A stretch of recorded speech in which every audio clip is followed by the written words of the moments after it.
Q106.7 weather. Here's your KQNK forecast. A blend of clouds and sun today with daytime highs approaching 25. Southerly winds 8 to 15 miles per hour. Lows dip down to around 7 above. Tonight, clear skies. Clear skies tomorrow, daytime highs approaching 47. Bright sunshine expected Sunday with daytime highs approaching 53. 67 Monday. From the Weatherology Weather Center, I'm staff meteorologist Laura Lockwood. Currently 6 below. Kansas Information Network News, I'm Jen Austin. A new healthcare option is available now in Beaver, Oklahoma. JP Bizette has more. Southwest Medical Center in Liberal has opened Beaver Family Care Center, expanding healthcare access in the region. Led by longtime local provider Camber Klein, certified nurse practitioner, the clinic offers primary care for all ages. CEO Amber Williams emphasizes the center's role in meeting growing community needs. The clinic accepts new patients, walk-ins, and major insurances, including Medicare and Oklahoma Medicaid, ensuring broader access to quality health care. The Kansas Department of Commerce announced significant changes to its community development block grant program, allowing a rolling application process, lower local match requirements, and an expanded scope of eligible projects. The goal is to open the door for projects ranging from emergency sirens and ADA upgrades to new libraries and major park developments. With flexible project categories and an accelerated funding process, they hope for greater community investment. This is Kansas Information Network News. With today's inflation straining your budget, your Kansas Farm Bureau membership can help keep more money in your pocket. Save up to 75% off preferred home and office products with Office Depot. Special package pricing with Lifeline screenings. Exclusive savings on post-frame buildings with QSI. And join the Kansans who've switched to Kansas Farm Bureau health plans. And enjoy significant savings on nationwide medical health care coverage. Join today. For a full list of benefits, visit kfb.org/benefits. This is your captain. We are going to be experiencing some slight turbulence. Please fasten your... Oh, hold on. Just got a video of my cat. Imagine the pilot of an airplane was as confident as you are texting and driving. Seems kind of crazy when you put it like that. Visit StopTextStopWrecks.org. A message brought to you by the National Highway Traffic Safety Administration, Project Yellow Light, and the Ad Council. Good morning, I'm Natalie Hadley with your KQNK News, brought to you by Firebolt Ag, LLC, serving all of your chemical and fertilizer needs. Kansas House Bill 2177 would stiffen criminal penalties for motorists repeatedly convicted of fleeing or attempting to elude authorities. And Kansas Highway Patrol Colonel Eric Smith, along with Coffee County Undersheriff Eric Smith, testified to a House committee in support of the bill. Both said the state would be justified to enact progressively severe punitive measures for those who continue to attempt or commit an aggravated form of fleeing and eluding. Colonel Smith said increased penalties for prior convictions discourages violators from committing the same offense. He said the National Highway Traffic Safety Administration documented 525 fatalities in 2021 that occurred during police pursuits in the United States. On Thursday, the House responded by voting 94-28 to send the bill to the Kansas Senate. The legislation would raise a third or subsequent conviction for skirting a roadblock, avoiding tire deflation devices, or intentionally causing property damage during a law enforcement chase from a level 9 felony to a level 5 felony. And the bill would also dictate that a person convicted a third or subsequent time of driving the wrong way into an opposing lane of traffic and forcing a motorist to take evasive action or colliding with the vehicle would face a level 4 felony rather than a level 9 felony. On Thursday, Governor Kelly in the Kansas Water Office announced the award winners for the second round of the Senate substitute for House Bill 2302 grant programs, which provide over $26 million in funding for water projects and technical assistance to communities across Kansas. In 2023, Senate substitute for House Bill 2302 increased the amount of state funding for the State Water Plan Fund, or SWPF, and created two new water-related grant funds, the Technical Assistance Grant Fund and the Water Projects Grant Fund. And in the first year, 34 municipalities and special districts related to water were rewarded $18 million. The grant program received over 300 applications in its first year, so an additional $10 million was provided in 2024 through the legislature to address the high demand for funding. Connie Owen, the director of the Kansas Water Office, said they're grateful for the legislature and Governor Kelly for approving this additional funding, as they received a large number of applications again this year, and this funding is necessary to Kansas communities. 39 technical assistance grants and 24 water project grants were awarded to 70 communities and special districts related to water, though over 270 communities applied for the 2024 funding period, requesting a total of $237 million. Senator Rick Billinger with Kansas Senate District 40 said Kansas's small agricultural towns are the lifeblood of our state, and this funding will help these communities have the clean and affordable water access they need to thrive. A total of $26,287,103 was awarded. Locally, for the Technical Assistance Grant Fund, Norcatur was awarded $134,700. And for loan assistance, NWKP and DC Hill City was awarded $1,104,952. To see the full list of funded projects, you can visit kwo.ks.gov. U.S. Senators Jerry Moran of Kansas, Chuck Grassley of Iowa, and Roger Marshall of Kansas introduced legislation to combat the high cost of prescription drugs and provide greater transparency of pharmacy benefit managers, or PBMs. The Pharmacy Benefit Manager, PBM, Transparency Act would ban deceptive and unfair pricing schemes, prohibit arbitrary clawbacks of payments made to pharmacies, and require PBMs to report to the Federal Trade Commission on how much money they make through spread pricing and pharmacy fees. Senator Moran said PBMs have engaged in deceptive and unfair drug pricing practices for years without proper oversight, driving up the cost of prescription drugs and hurting Kansas pharmacies. PBMs should be prohibited from unfairly manipulating costs, and this legislation would provide more transparency through reporting requirements to the FTC to help level the playing field for Kansas's pharmacies. The senators were joined by 9 other senators in introducing this legislation.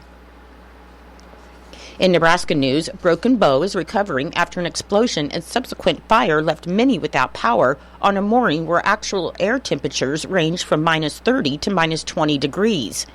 Multiple explosions and a fire rocked the city of Broken Bow early Thursday morning, which started just after 6:15 a.m. at the downtown municipal power plant.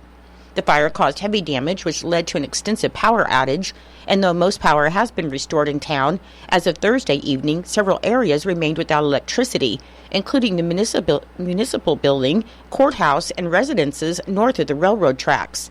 City officials confirmed that 2 city employees were inside the power plant during the explosion, and both sustained minor injuries.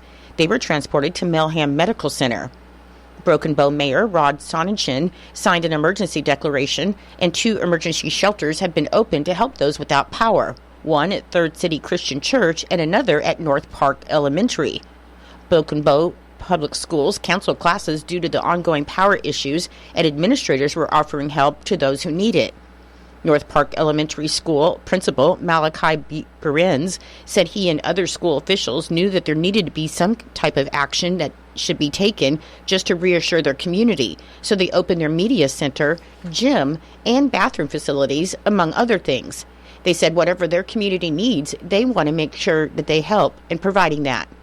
During a press conference, City Administrator Dave Schmidt said residents in those areas would remain without power for an undetermined amount of time while crews work to implement temporary systems. The exact cause of the accident is still under investigation. I'll be back with more in just a moment.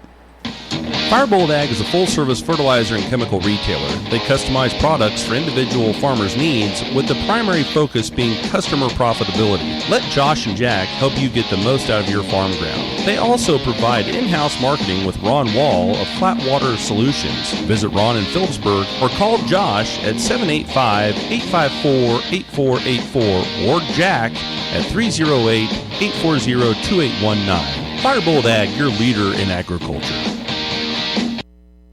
Now we'll hear from Fig Millen and Norton's Blue Jay wrestling coach, Bill Brockelman, to update on the wrestlers and their upcoming meet on Saturday in Cimarron.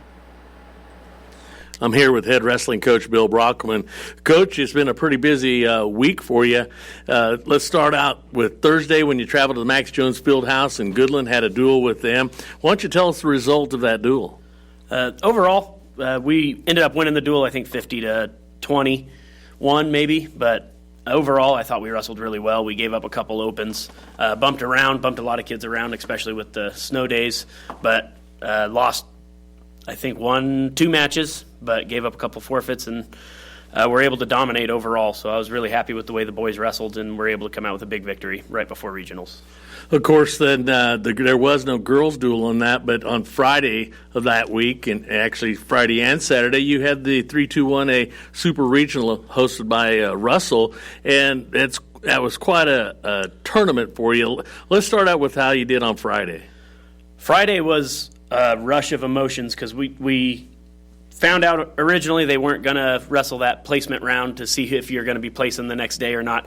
And then later on they changed their mind, so all the girls knew if they were going to be placing and qualified for the next day.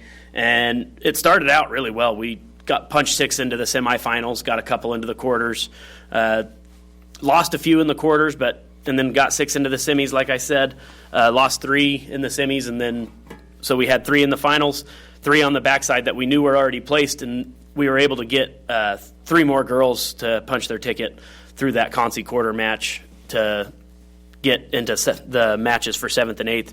And everyone was actually able to get to 5th and 6th. So we were in the top 6 for all 9 of our weights that qualified. And some of them were right there. And those matches are sometimes the hardest because you know that they want it really bad and they just fell just short. So it was hard, but also exciting because we were able to get 9 girls through, which is a huge improvement from what we had last year. And, of course, on Friday when you left, there was about 4, maybe even 5 teams battling for a top 3 finish there with Norton, Oakley, Russell. We've seen a Plainville team and a Hoisington team back and forth, and not to mention Stockton was battling probably top 5, 6 there. The format for you was the top 8 would be advancing to state. And why don't we talk a little bit about Saturday?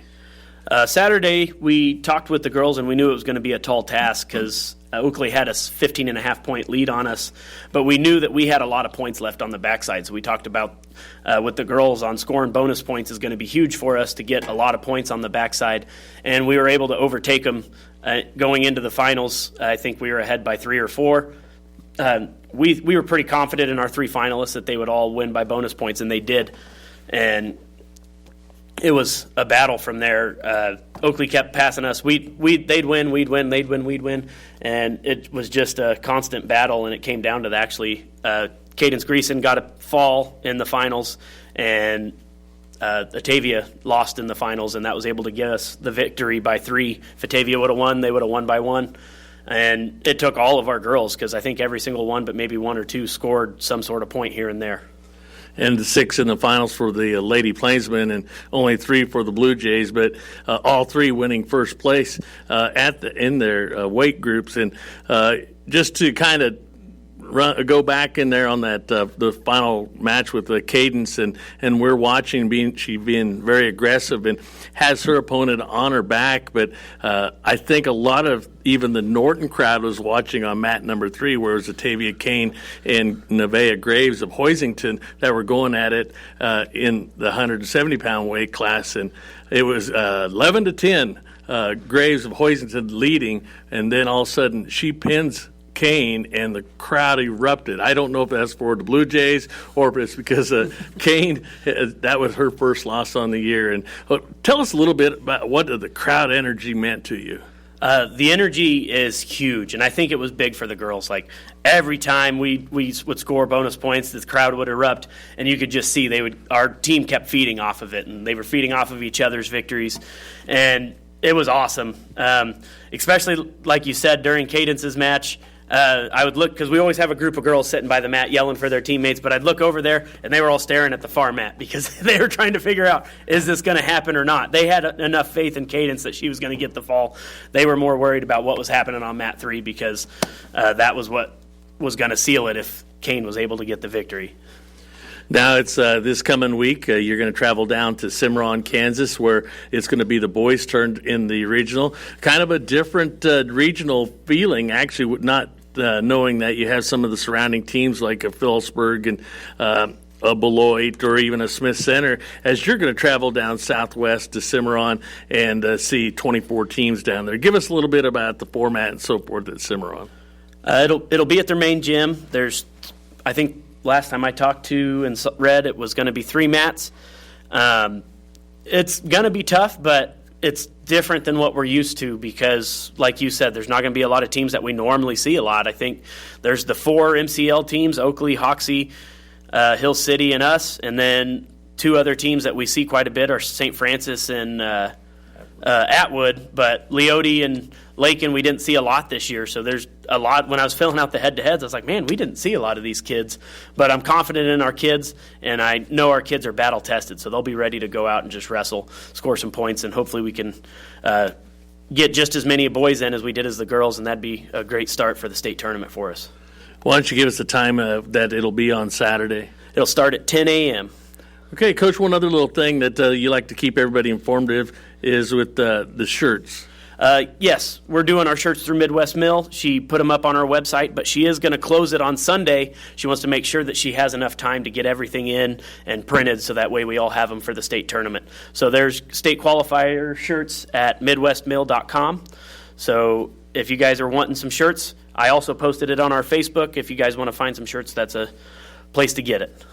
Well, Coach, we're going to congratulate you on your win at the Super Regional with the girls, and then we're going to wish you the best of luck come Saturday when you travel down to Cimarron for the boys 3-2-1-8 Regional Championships. Reporting for KQNK, I'm Fig Millen. Thank you, Fig and Coach Brockelman, and good luck to the wrestlers at their meet on Saturday in Cimarron for the 3-2-1-8 Regional Championships. Massive Christian burial for Evelyn McDiffett, 81 of Norton, will be held at 10:30 a.m. on Monday, February 24th at St. Francis of Assisi in Norton.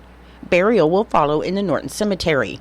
Visitation will be from 3 to 5 p.m. Sunday, February 23rd, with a wake and rosary following at 5 p.m. at the Plummer-Gopper Funeral Home.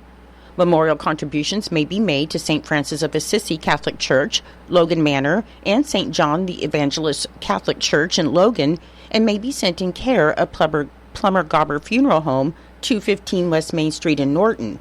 Condolences may be left at plummergobber.com. Your menu today for Eisenhower Elementary School. For lunch, you'll be having ham and beans, pepper strips, cornbread, rosy applesauce, and milk.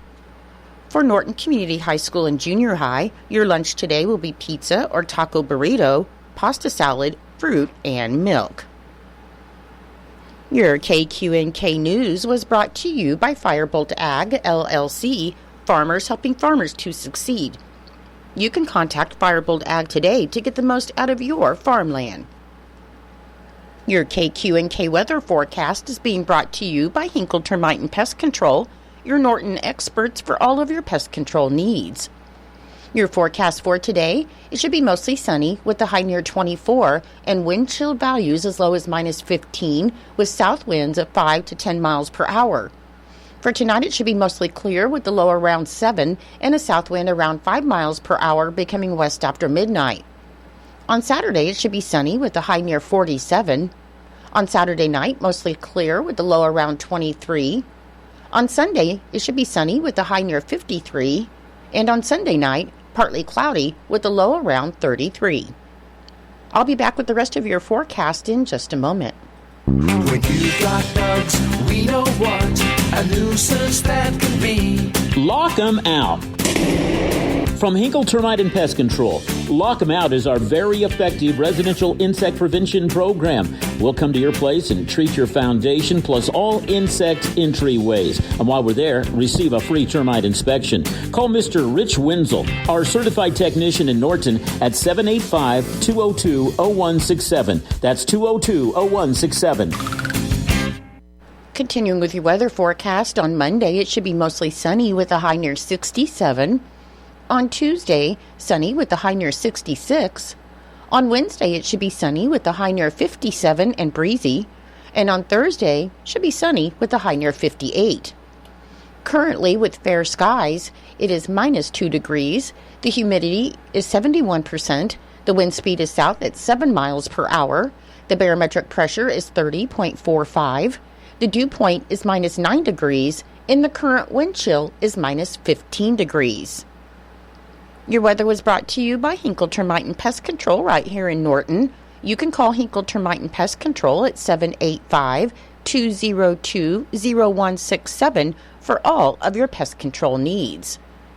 It is 8:24. It's time for Kansas Sports. That's being brought to you by United Northwest Federal Credit Union, where everything they do for you.